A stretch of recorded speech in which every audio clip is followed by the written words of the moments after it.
স্ত্রীকে মারবেন না, গালি দিবেন না, মুখ খারাপ করবেন না। পৃথিবীতে এর চেয়ে কোনো শান্তি তৃপ্তির বস্তু আল্লাহ পৃথিবীতে দেননি। কোটি টাকার মালিক হলেও আপনি শান্তি পাবেন না স্ত্রী ছাড়া।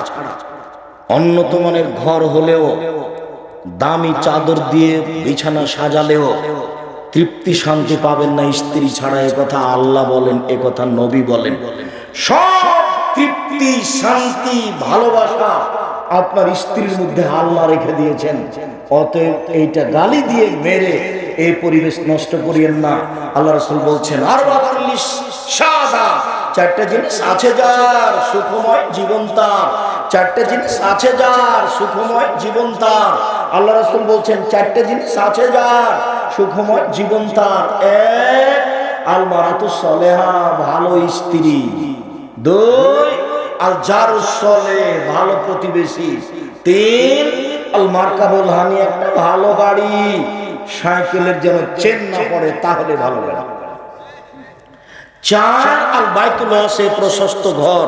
অন্তত মেহমান যেখানে বসে সেইটা যেন প্রশস্ত হয়, 5 জন 10 জন মেহমান যেন বসতে পারে। চারটে জিনিস আছে যার সুখময় জীবন তার। এক, ভালো স্ত্রী। দুই, ভালো প্রতিবেশী। তিন, ভালো গাড়ি। চার, প্রশস্ত ঘর। ভালো স্ত্রী, তিনটা গুণে একজন স্ত্রী ভালো হতে পারে। তিনটা গুণে একজন নারী ভালো হতে পারে। এক, স্বামীর সাথে কথা বললে হাসি মুখে বলে। দুই, স্বামী আদেশ করলে পালন করে। তিন, স্বামী বাড়িতে না থাকলে নিজেকে কন্ট্রোলে রাখে, হেফাজতে রাখে। স্বামী নাই এই সুযোগে মোবাইলে কারো সাথে কথা বলে না।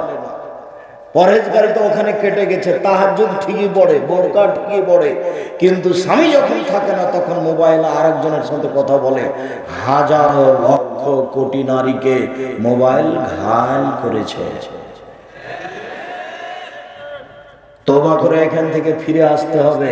প্রথম বাক্য মনে রাখতে হবে, দুর্ঘটনা ছাড়া, জরুরি কিছু ছাড়া মোবাইল ব্যবহার করতে হবে না। ওকে ঘৃণা করতে হবে, ও আপনার ভালোর জন্য আসেনি। কিছু ভালো আছে এ কথাই ঠিক, প্রায়াংশ ক্ষতি আছে এ কথাই ঠিক। সম্মানিত দিনী ভাই, বলছিলাম তিনটার ভিত্তিতে একজন নারী ভালো হতে পারে। এক, স্বামীর সাথে কথা বললে হাসি মুখে বলে। দুই, স্বামী আদেশ করলে পালন করে। আপনাকে একটা কথা বলছি এখানে মধ্যে, স্ত্রীকে আদেশ করবেন, নিজের নিজের জুতা খুঁজবেন না, নিজের নিজের স্যান্ডেল খুঁজবেন না, নিজের নিজের জামা খুঁজবেন না, নিজের নিজের চিরুনি খান খুঁজবেন না। নইলে আপনার স্ত্রী মনে করবে আমার উপরে রাগ করেছে, সেজন্য বলে না। আপনি বলবেন, খালেদা চিরুনিটা দেখে নিয়ে আসো তো। খালেদা ওই জামা কোথায়, এখানে নিয়ে আসো তো জামাটা, এক গ্লাস পানি নিয়ে আসো। আল্লাহর নবী এভাবেই বলতেন। আয়েশা জি মসজিদ থেকে জায়নামাজটা দাও। তখন আয়েশা বলছেন, আরে আমি তো ঋতুবতী, আমার হায়েজ হয়েছে। তখন আল্লাহ রাসূল বলছেন, হায়েজ কি তোমার হাতে লেগে আছে? যাও যাও মসজিদে যাও, জায়নামাজটা নিয়ে আসো। আয়েশা জি হালবিল মুদি ওয়াসাজিহা, ছুরি খেল নিয়ে আসো তো, ভেড়া জবাই করবো, ধারালো করে নিয়ে আসো। ছুরি ধারালো আমাদের দেশে পুরুষ মানুষে করে। আল্লাহ নবী আয়েশা রাদিয়াল্লাহু তাআলা আনহাকে বলেন যে ছুরি ধারালো করে নিয়ে আসো। আমি যেটা বলতে চাচ্ছি সেটা হলো, আল্লাহর নবী তার স্ত্রীকে কি করতেন? আদেশ করতেন। স্ত্রীকে আদেশ করবেন, নাম ধরে বলবেন। যদি নাম ধরে না বলতে পারেন তাহলে বড় ছেলে বড় মেয়ের নামে বলবেন। আহমদের মা শোনো, ও আহমদ এদিকে শোনো, আহমদের মা শোনো, আব্দুল্লাহর আম্মা শোনো, এভাবে বলবেন। নইলে সরাসরি নাম ধরে বলবেন। বেশি স্বাদ আছে, ওতে বেশি শান্তি তৃপ্তি আছে। গালি দিবেন না, কখনো নয়, কখনো কটু কথা বলবেন না। একবার যদি বলেন ঠোঁট মোটা, তাহলে 10 বছর আপনাকে ভালোবাসবে না। একবার যদি বলেন তোমার গায়ের রং কালো, তাহলে 10 বছর ভালোবাসবে না। ভুলেও কোনোদিন শ্বশুরকে গালি দিবেন না। একবার যদি শ্বশুর শাশুড়িকে গালি দেন, তাহলে মরা পর্যন্ত আপনাকে আর কোনোদিন ভালোবাসবে না। আপনি মারা গেছেন, ওই ঘরে কেউ নাই, কেউ যদি না থাকে তাহলে আপনার গায়ে লাথি মেরে চলে যাবে, আপনাকে ভালোবাসবে না। তার দাগ কেটে গেছে অন্তর। আপনি তার বাপকে একদিন গালি দিয়েছিলেন, তার মাকে একদিন গালি দিয়েছিলেন, সব জায়গার রাগ গিয়ে গেছে শ্বশুর বাড়িতে নিয়ে। শ্বশুর বাড়িতে যাবে না, আমাকে টাকা দেয়নি সেজন্য।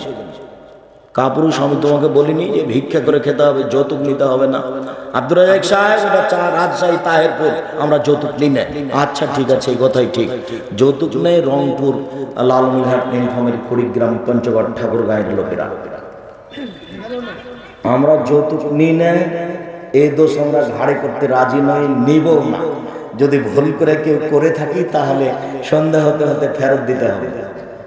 আর আমি তো বলেছি যে ভিক্ষা করে খেতে রাজি আছি, কিন্তু যৌতুক নিব না। ওই টাকা দিয়ে চাউল কিনে ভাত খেয়ে ইবাদত কবুল হবে না। যৌতুক নেই যে তার মন ছোট হয়, মুখ ছোট হয়, অন্তর ছোট হয়, তার সব কিছু দুর্বল হয়ে যে দেখো তোমরা বাপ বেটা কিন্তু নিচু হয়ে আছে মুখ তোমাদের, তাই না? তোমরা বাপ বেটা টাকা নিয়েছ, বেটা টাকা নিয়েছে কেন? ভিক্ষা করে খাওয়া। ভিক্ষা করে খাওয়া কেন? জমি জায়গা আছে, চাষাবাদ করে খাও, ব্যবসা করে খাও, দিনে মানুষের বাড়িতে কাজ করে খাও, যৌতুক নিতে হবে না। সম্মানিত দিনী বোন, আপনারা শুনেন, 4টা কাজ করলে জান্নাতের সব দরজা খোলা। 1, 5 ওয়াক্ত সালাত, 2, রমজান মাসে শেষ, 3, স্বামীকে মেনে চলা। তিতা লাগলেও মিঠা লাগলেও আপনার স্বামী আপনাকে গালি দেয়, কথাই ঠিক। আপনার স্বামী আপনাকে মারে, কথাই ঠিক। এরপরে আমি আপনার দিনী ভাই, আপনাকে আমি অনুরোধ জানাচ্ছি, আপনি স্বামীর সাথে কথা বলেন, কষ্ট হলেও তাকে মেনে চলেন, এটাই ভালো হবে। আপনি কথা বন্ধ করে আছেন 1 সপ্তাহ থেকে, 15 দিন থেকে, 1 মাস থেকে, 1 গ্লাস পানি চাইলে পানি নিয়ে সামনে থ্যাকস করে রেখে চলে যান, এটা হবে না। খাওয়ার আপনি মেয়ের হাত দিয়ে পাঠান, ছেলের হাত দিয়ে পাঠান, বোমার হাত দিয়ে পাঠান, আপনি নিজে যান না, আপনার ইবাদত কবুল হবে না, এই কথা আল্লাহর নবী বলেছেন। অতএব আপনি খোলা তালাক করে ভিন্ন হয়ে যান, আর না হলে কষ্ট হলেও তার সাথে চলেন। আমি আপনার দিনী ভাই আপনাকে কষ্ট করে চলার জন্য অনুরোধ জানাচ্ছি। এই সংসার ত্যাগ করে আর এক জায়গাতে গেলে সেইটা ভালো হবে, এটা বলা যায় না। অতএব স্বামীকে মেনে চলুন, তিতা লাগলেও মিঠা লাগলেও। 4, জেনায় লিপ্ত হবেন না। আব্দুর রাজ্জাক সাহেব, ছাত্রী জীবনে জেনা ঘটে গেছে, এখন কি করব বলেন? আজ থেকে আপনি জেনা বন্ধ করেন, মোবাইলে কথা বন্ধ করেন, জান্নাতুল মাওয়া পাওয়া যাবে।